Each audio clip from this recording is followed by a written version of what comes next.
2 students. I'm starting the second chapter of history, 1935 Act and working of provincial autonomy, Congress and other ministers. The third Roundtable Congress met at London in November 1932 without any representative of the National Congress. तीसरी जो round table conference हुई थी वो London में हुई नवंबर 1932 में, और उसमें कोई भी रिप्रेजेंटेटिव या प्रतिनिधि नहीं था नेशनल कांग्रेस का. The discussions ultimately led to the passing of the government of India Act. और डिस्कशन का रिजल्ट क्या हुआ कि Government of India Act pass हो गया 1935. और इस एक्ट के पास होने से federation of India made of British Indian provinces and Indian states and provided for autonomy with the government responsible to the elected legislature in every place. इस act के according federation of India बन गई, जिसमें जो किसकी बनी थी, British Indian provinces की थी. मतलब ब्रिटिश का कंट्रोल होगा इंडियन प्रोविंसेस पर, इंडियन स्टेट्स पर, और ऑटोनॉमी प्रोवाइड होगी गवर्नमेंट को, फ्रीडम प्रोवाइड होगी गवर्नमेंट को, जिसमें गवर्नमेंट रिस्पॉन्सिबल होगी हर एक प्रोविंस में कि वो लेजिस्लेचर को इलेक्ट कर सकें, यानी लीडर्स को खुद इलेक्ट करें. In provinces the ministers will control the department. Provinces ministers department को कंट्रोल करेंगे और रिस्पॉन्सिबल रहेंगे, सदा रिस्पॉन्सिबल रहेंगे लेजिस्लेचर को. गवर्नर को स्पेशल एग्जीक्यूटिव पावर्स दी गई थी which they could exercise before assenting to the bills. जो वो एक्सरसाइज कर सकते थे इससे पहले कि बिल्स को रजामंदी मिले, जो उन पावर्स का यूज़ कर सकते थे जिससे पहले कि बिल को असेंटिंग रजामंदी मिले. और the governors were be aided, और गवर्नर को मदद दी जाएगी, और उनको एडवाइस कौन देगा, council of ministers. The ministers were to be appointed. Ministers को अपॉइंट किया जाएगा और डिसमिस भी किया जाएगा उनके डिसीजन के अकॉर्डिंग.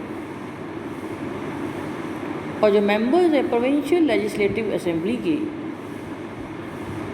उन्हें डायरेक्टली कौन इलेक्ट करेगा, लोग इलेक्ट करेंगे. द फ्रेंचाइज, और जो फ्रेंचाइज जो इलेक्शन होंगे वो प्रॉपर्टी क्वालिफिकेशंस के आधार पर होंगे. सेपरेट इलेक्टोरल, अलग से इलेक्शंस होंगे, और जो सिस्टम है वेटेज का वो बना रहेगा. मीन्स जिसके पास में प्रॉपर्टी ज़्यादा है वही लीडर होगा. अलग से इलेक्शंस होंगे हिंदू और मुसलमानों के. The federal structure of the government of India was to be composed with the governor general and council of ministers. और जो फेडरल स्ट्रक्चर है इंडिया का, उसमें गवर्नर जनरल होंगे, काउंसिल ऑफ मिनिस्टर्स होंगे,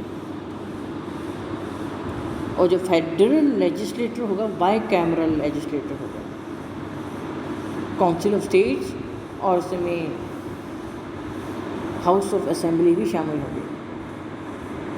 और जो मिनिस्टर्स हैं वो जल्दी ही गवर्नर जनरल द्वारा चुने जाएंगे, और जब तक गवर्नर जनरल रहेंगे तब तक वो मिनिस्टर्स भी रहेंगे.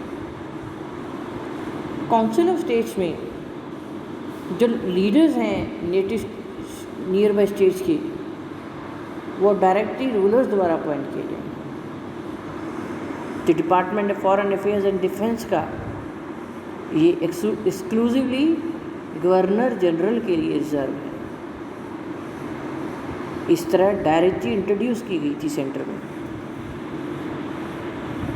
ये एक्ट रिफ्यूज़ किया गया था, मना किया गया, इसे रिजेक्ट कर दिया गया था प्रिंसेस ने, कांग्रेस ने, मुस्लिम लीग ने, अलग अलग रीजन से.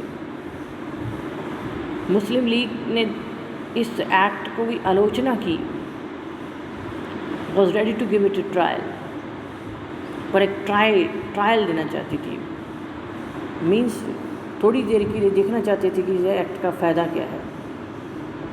कांग्रेस ने पूरी तरह से एक्ट को कंडेम्ड कर दिया, मतलब आलोचना की, बहिष्कार किया, पर प्रोविंशियल पोर्शन में हिस्सा लेने के लिए वो रेडी थी।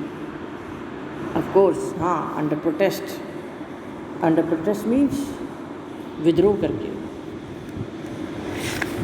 दस बोथ कांग्रेस और लीग ने पार्टिसिपेट किया था 1937 के इलेक्शन में। 10 इस तरह फेडरल पार्ट कभी नहीं इंट्रोड्यूस किया गया, बट जो प्रोविंशियल पार्ट था उसे बहुत जल्दी ऑपरेशन में लाया गया, लागू किया गया।